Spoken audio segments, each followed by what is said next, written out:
Welcome back to Love, Life, and Legacy, the podcast dedicated to helping you navigate these hypersexualized time tours. And in today's episode, it's going to be part 2 of the Purity Deep Dive. Last episode was like a wild ride. I had so many clips, so many good things, and I have just as many this time. I have a lot of really great content. I'm going to rely on my buddy Roger and also my buddy River, the 2 AI people, to help me navigate through some of these quotes that I have. But essentially, we are going to look at how to build a life of purity in the most productive way possible and why this is going to be the trend moving forward. Meaning, like, people are going to go to some very dark places in this present world because we're so isolated from each other. We don't know how to deal well with technology. And those who shine bright are going to be like a beacon of hope to the world around them. And so in order to choose light, you need to really focus on what does that mean? How do you have a bright mind, a bright heart, a bright spirit, and a bright body? That's what today really digs into. So let's go. All right, everybody. So welcome back. Right out of the gate, I just want to get into Purity 2.0 because this is really where we've evolved into as a civilization, thanks to, I believe, true parents. There's many great men and women also throughout history who've fought for this. But Purity 2.0 is essentially focusing not on what not to do, what to avoid. That's got its place, right? It's definitely got its place because as a little kid, you need to know, do not cross that street because you'll get hit by a car, right? You just need to know this as a little kid. When you're little kids, just don't cross the street without me, without holding my hand. Later, when you become a teenager, you realize actually, maybe jaywalking isn't the worst thing all the time, right? Maybe it can save you a few hours if you're on some really long road with no crosswalks, right? Maybe there's nuance there. And that nuance is depending on your audience, right? The nuance is where the magic is. And so when a kid is little, they just need to know black and white. That's what Purity 1.0 was. It's maybe for little kids, just stay away from computers and all this stuff. But as you grow older, you're like, well, actually, we're sexual beings. It's what you do with that sexual energy. Don't squander it. Don't use it to hurt. And don't use it to run away from God, right? So Purity 2.0 is actually about all the stuff you should be doing in terms of being a human, how to use this sexual energy productive. So we moved from Purity 1.0, which was that, you know, your sexuality is like an egg that can be broken easily and shattered and then you lose it forever, to purity is a garden. Okay, this is the metaphor for Purity 2.0. Purity is a garden. And now I want to play a clip of, it's a poem that I found online. I did a lot of deep digging. And this is a poem, I don't know who wrote it, but I think it's quite beautiful and it's perfectly apt for what I'm trying to convey. In the garden of the self, tend with care, pull the weeds of doubt, prune the branches bare, sow the seeds of kindness, water with grace, nurture with patience, create a sacred space. I really love that. And I also wanted to share with you this passage from Proverbs. Keep your heart with all diligence, for out of it spring the issues of life. Proverbs 4:23. The word diligence that they use in Proverbs is particularly intriguing to me because it means protecting it from the bad stuff and feeding it the right stuff, just like you would do with a garden. With a garden, it's not just set it and forget it, right? You plant some seeds and you walk away and you come back and it's a perfect garden. It takes daily maintenance in order to make sure that the weeds don't grow, that the pests don't eat all your stuff, whichever pest they are, and that you have good flora, fauna, that you have a good mix and balance of flowers that are complementing each other. This is like, it's called having a green thumb. And the same thing runs true with your sexual integrity and with your sense of purity. It really requires daily action. Now, is it worth the effort? I want to start answering this question. And I actually have a great clip from the Vineyard Church of North Phoenix. It's this pastor, never heard him before, but if you listen to how he speaks, the words that he used, you'll see that they're very familiar. He's using words like honesty and integrity directly in this 1-minute clip. It's pretty bananas. So let's skip over to that. So let's look at a few of the payoffs of honoring God with our sexuality. The first one is, if you choose to honor God with your sexuality, you will see the development of self-control in your life. I mean, learning to manage sexual desire with honesty and strength is one of the greatest challenges of human existence. It is not an easy thing to do at all. But there's an enormous gain in self-esteem and character and integrity when a person is able to say, I handled decisions about sexuality in a way that did not damage myself or others and was honoring to God. You gain confidence in your ability to stick to your values and to make wise decisions in all areas of your life when you do that. Didn't he sound like he works for High Noon? For goodness sakes. So, Purity 2.0, the essence of Purity 2.0 is really that we are driven by a strong vision, that we have a compelling reason to wake up and not fight our urges, right? And avoid these missiles that Satan's sending at us. That's surely one way of looking at it. But a much stronger and more empowering way is that you're building something. That is building Chanilguk. We're supposed to be building Chanilguk, not fighting hell every day, right? That's a core part of our present providence. And so I wanted to offer you a little bit of a vision that True Father talked about back in 1996. God's ideal of creation is to establish absolute couples. Absolute couples are established when they live, not for themselves, but for each other based on the absolute sexual organs. They came into being for the creation. Each was created for the sake of the other, not for themselves. Man was endowed with his sexual organ for the sake of woman. The female sexual organ exists for the sake of man. True Father, November 1st, 1996. When you look at it that way, your sexuality isn't even about you. It's about God, our heavenly parent, enjoying sex through you and also for your spouse to experience the joy of heavenly parent, God, through sex through you. So it's about being a vessel. It's not about you. That's the key fundamental difference from everything that society teaches us, and especially everything that pornography teaches, is it's all about us and creating more and more customized ways to pleasure ourselves. When we do that, we end up further and further away from a mind and a heart and a spirit and a body that has any level of fulfillment from sex, because it's devoid of any actual nutrients. It doesn't feed us in the way that we were designed. That's the crazy part. And so when you start to flip your worldview and start to train yourself to become a person whose mind focuses on others, whose heart really cries out and empathizes with others, and a spirit that pushes your body into service of others, then you are on the path to creating Purity 2.0. Right? And especially in the realm of sexuality. If you're using porn and masturbation for selfish means, you're going way off track. You're veering off track, right? And you're just going further and further into a dark forest where you're going to be all alone and it's going to be scary and you're not going to feel very good, right? That's where I would say the majority of humanity presently is in that dark forest, feeling like they're all alone. And so if you want to be in the bright light, well, this is how you do it.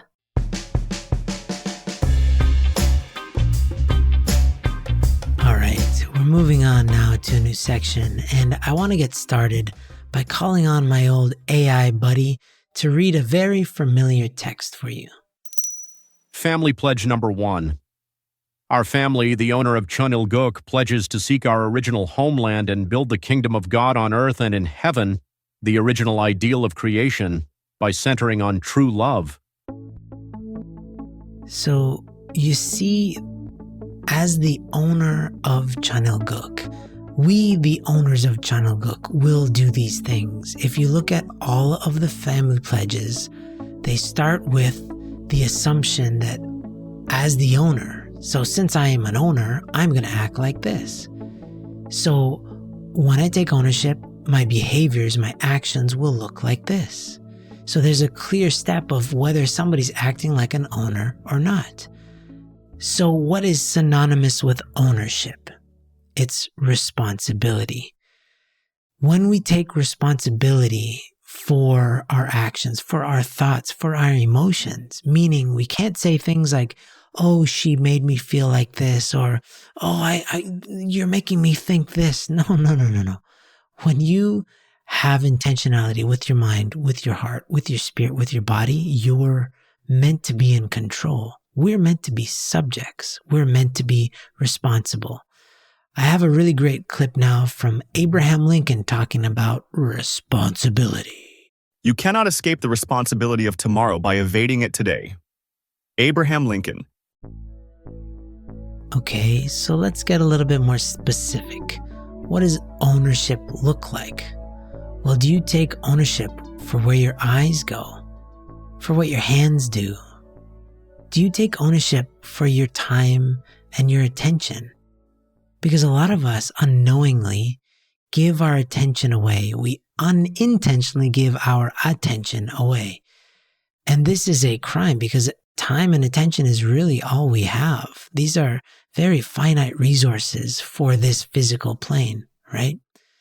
But another question is, do you take ownership over your sexual integrity, your sexual energy? All of it is connected. And when you start taking back control of your intentions and your attentions over your eyes, one look at a time, right? You look where God wants you to look, looking at things that bring you closer to that sense of beauty and wonderment and optimism, and stop looking at the things that cause you to be frustrated and angry or covetous, like wanting other people or other things. Don't use your eyes for that kind of stuff, right? When you start to become very intentional with how you use your physical senses, how you use your time, how you use your phone, and how you use your sexuality, you are on your way to becoming an owner of yourself. And only then can you become an owner of your destiny and an owner of Chanilguk. So when you start practicing taking back ownership of your mind, of your heart, of your spirit, of your body, you can start to notice it, because the net result is that a pure mind thrives off of gratitude. So the more that you start focusing on things to be grateful for, you'll be the inheritor of a mind that just feels grateful. It takes effort. It requires training. A pure heart is generous. It forgives easily and it wishes others well. It's not resentful. It's not jealous. This is a struggling heart that's suffocating, right? And a pure spirit pushes the body to do the right thing, like giving and serving. So when you start to see the results, like it's easier to give to people, to serve people, to forgive people. Hey guys, just a quick interruption. If you want to get pure, more pure, and figure out what purity is all about, then we have an opportunity for y'all. Go to highnoon.org. Check out our completely free webinar at highnoon.org to get free from porn and masturbation. Specifically, if you are someone that wants to have integrity, that wants to be pure, purify your mind, your heart, your spirit, all of that, check it out, highnoon.org. I look forward to seeing you there. When you feel like it's easier to be grateful than it is to be, jealous or fearful or covetous, that's when you're on the path. And think about that in terms of sexuality. When you look at the opposite sex and you're not wanting to take, but rather give, meaning you want them to live a happy life. Because when we have porn brain, masturbation brain, we just think about what they can do for us. And we're not thinking about the rest of their lives, their eternal lives. None of that factors in. We don't think about how much their parents must have invested in them, time, energy, love, money. We don't think about any of that. We just think about what we want from them. But when you're just grateful for people, you stop wanting to change them and stop wanting to take from them, right? And then porn just stops making sense. So now it's time for me to play that song that I mentioned in the intro of the first episode, right? This is part 2. It's the final part. This is just like a mini series. But I mentioned that there's a song that is so high noon. It's unbelievable. It's been right there in front of all of us. We know it. This is one of those songs that you know so well. You've heard it so many times that you don't even hear it when you hear it. You've probably heard this at least a dozen times since you've been relating with High Noon, and you didn't realize that this is probably our anthem. So let's listen to some of these lyrics, and then at the end of the episode, I'll play the song in full.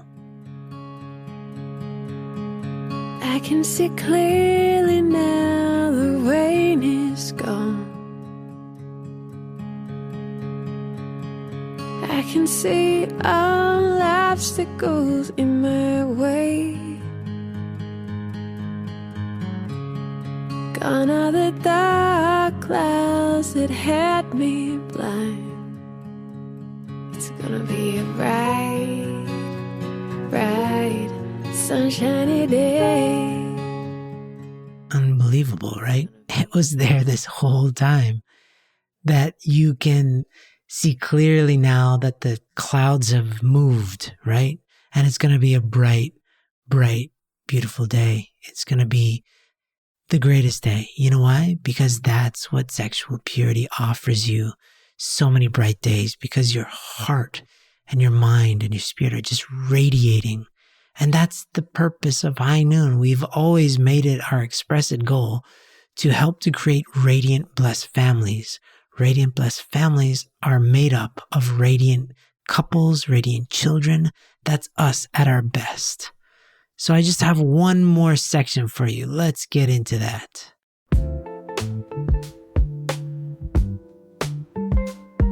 Okay, we're about to wrap this puppy up, but I do have some more really great clips for you because I want to leave you with some action steps, right? I want to try to make this, as actionable as possible. For each person, it's going to be different, right? But think about it this way. There's a very simple formula that you can apply. There's 4 main areas to focus on in regards to purity.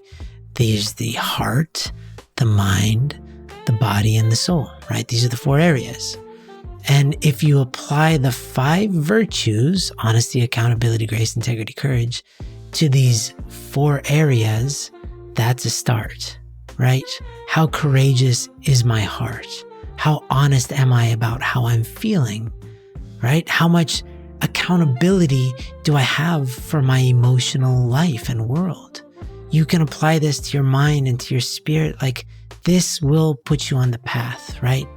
But more than that, I have some really cool things to share with you. One is from this pastor from this church called the Grace Church, and it's about how important it is to focus your heart.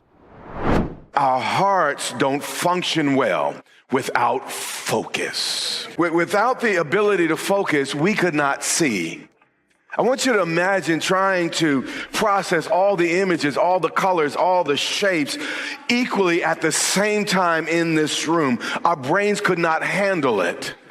I want you to also try to imagine in this room right now, in this moment, listening to every noise at the same time.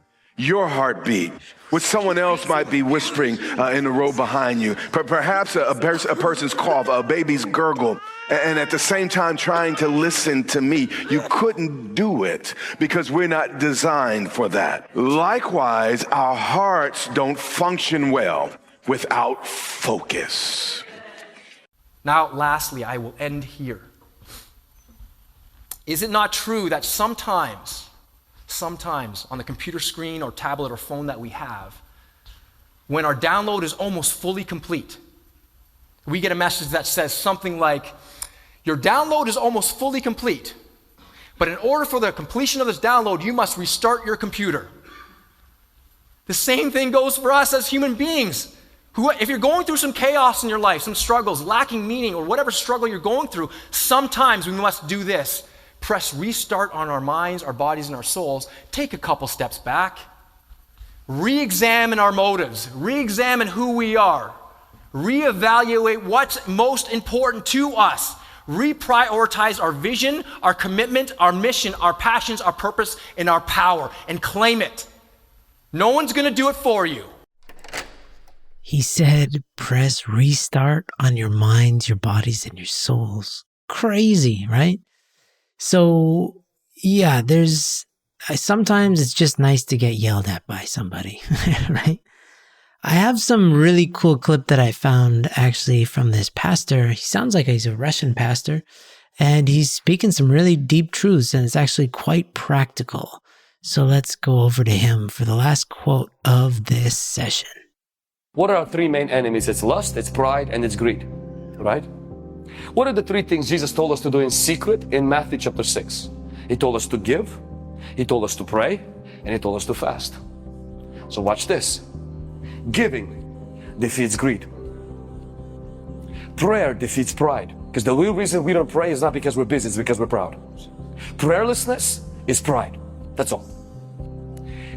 Fasting defeats lust because fasting subjects your body and your appetites to God's principles. So Jesus tells us really how to sustain the fire of God in our life. And he says, do these things in secret. He says, pray in secret, fast in secret, and give in secret. John, apostle, comes in and he says, you got three main deadly enemies, deadly trio of demons. And that is lust, and that is pride, and that is greed. If you do these in secret, you will not live in secret sin because you live in secret place.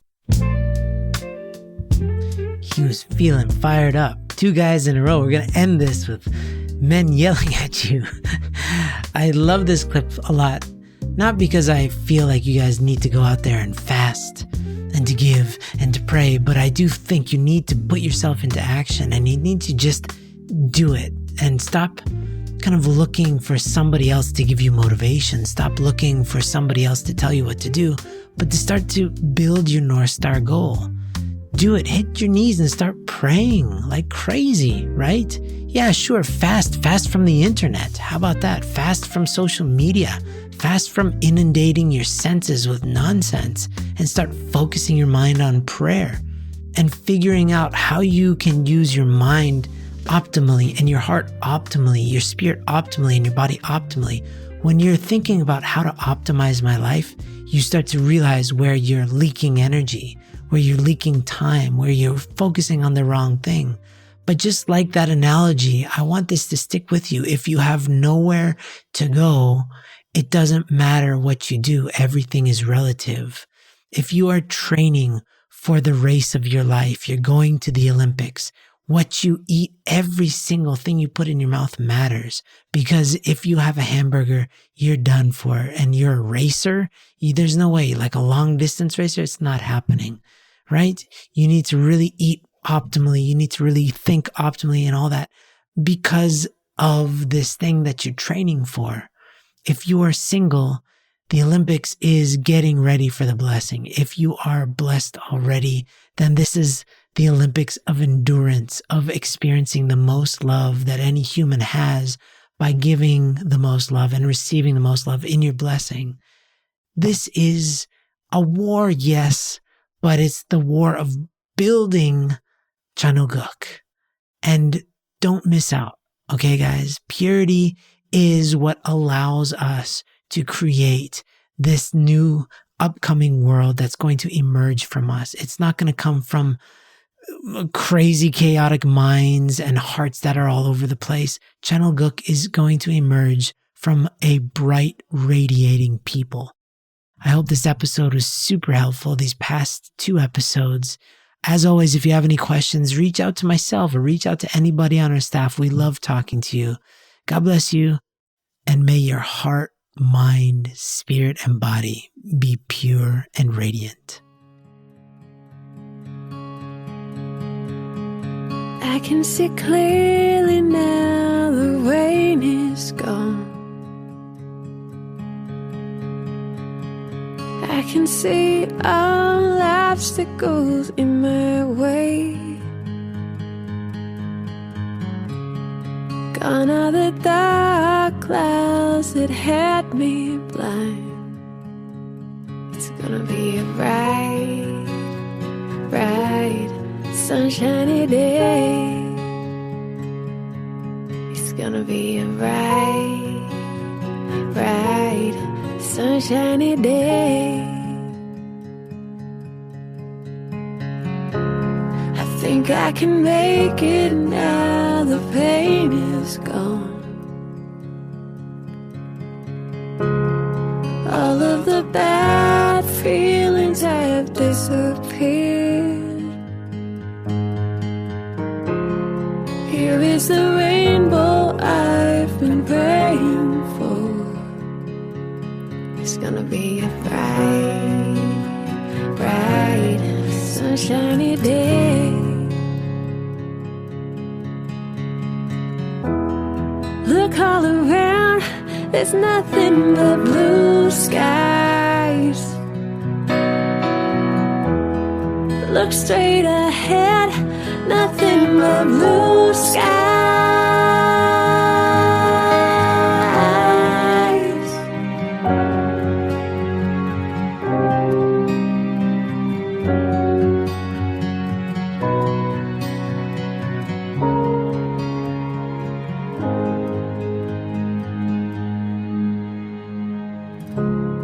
I can see clearly now the rain is gone.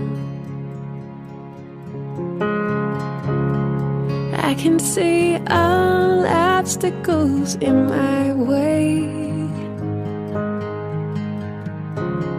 Gone are the dark clouds that had me blind. It's gonna be a bright, bright, sunshiny day.